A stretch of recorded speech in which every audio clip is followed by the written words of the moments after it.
Welcome back to another episode of We Roguelike It Ranking. I'm your host, Boston. Joining me as always is Moonpeer.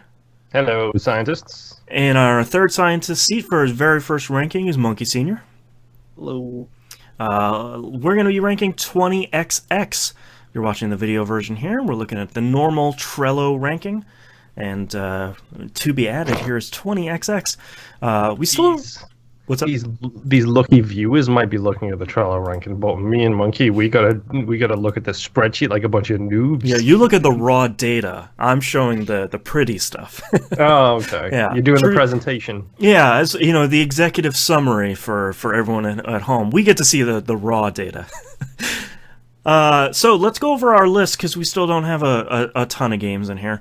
Starting from the bottom to the top: Sunless Sea, Cave Blazers, Riddled Corpses EX, Prey, Mooncrash, The Swords of Ditto, which we're calling Swords of Ditto Classic at this point, Darkest Dungeon, Crypt of the Necrodancer, and top of the pile still, Hand of Fate.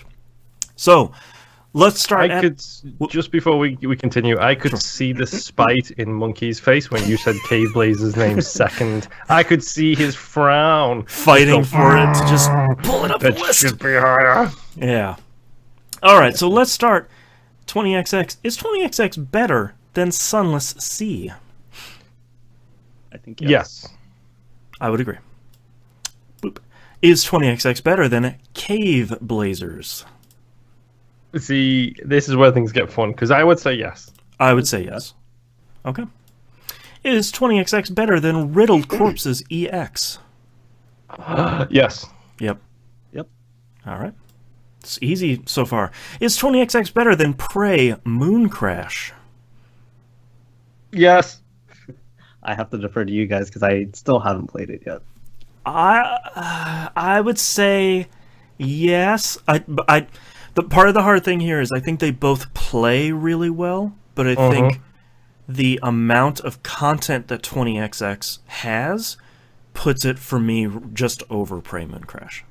It's that, and for me, it's also the fact that this is a game from the ground up, designed to be the way it is. Whereas whether we want to admit it or not, Prey Mooncrash is essentially just an asset flip to make it a roguelike, essentially. Right. Still good, but not... It's not good. It's a great game. Yeah. Prey Mooncrash is a great game. Is 20XX better than The Swords of Ditto? This is where I stop. This is where, for me, 20XX goes right here. Because I think Swords of Ditto is an incredible game. Sorry, correction. Swords of Ditto Classic is an incredible game. I think it's more my kind of game than 20XX is. We talked about it on the show proper. I have zero nostalgia for Mega Man. Right. And I have 120,000% nostalgia for the old Zelda games. Yes. Yeah. So Ditto Classic to me speaks to me on a level that this doesn't. And they've both got a lot in them. They've both got a whole, like, hundreds and hundreds of hours of gameplay. They both control well. Maybe Swords is a little too slow. But in the same way, I could say that 20XX is maybe a little too fast when you've got 17 speed upgrades and you hit the jump button and you're halfway across the map. Just fly out of bounds. You know, for me, it stops right here. It goes right to Swords of Ditto, and then Swords of Ditto transforms and then stops it from going any further. What do you think, Monkey?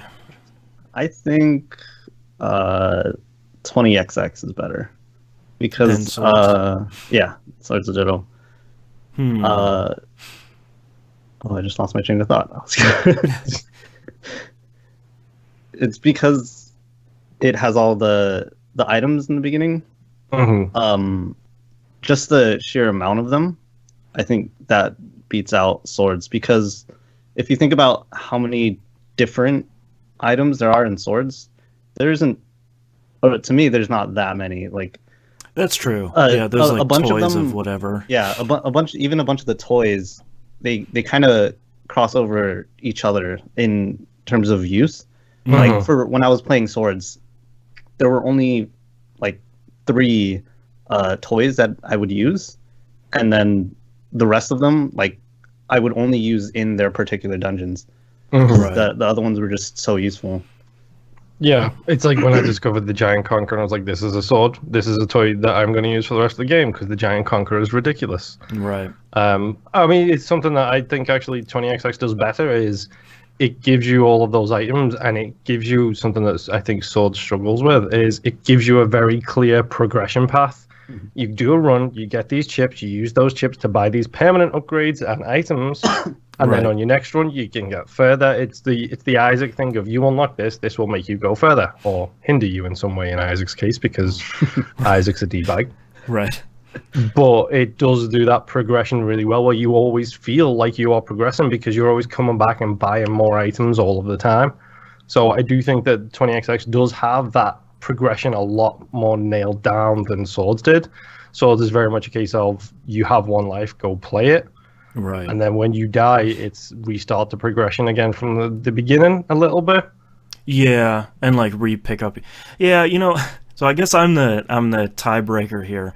I think for me, 20XX is better than Swords of Ditto. I think because of what you were just talking about, Moon. I think the progression path is clearer. I think as you start unlocking more and more passives in 20XX, I feel like you start runs much more strong. Not only is your skill in the game getting stronger, but your character is starting stronger. And I think you do get that in Swords of Ditto, where you're leveling up your badge and you're leveling up some other stuff, but it doesn't feel as impactful as 20XX can. Mm-hmm. Okay, so I think we'll put 20XX over Swords of Ditto, but they're like neck and neck, really. Mm-hmm. Here is we come back to the Darkest Dungeon question now, though. Yeah. The question that kept it where it was. It's the difficult question, which I don't know if you remember it, Monkey, but the question I had for Boston when he was determined to put Darkest Dungeon above Crypt of the Necrodancer was, it's a better game than Crypt of the Necrodancer, but is it a better roguelike than Crypt? So here is my question. Is 20XX a better roguelike than Darkest Dungeon?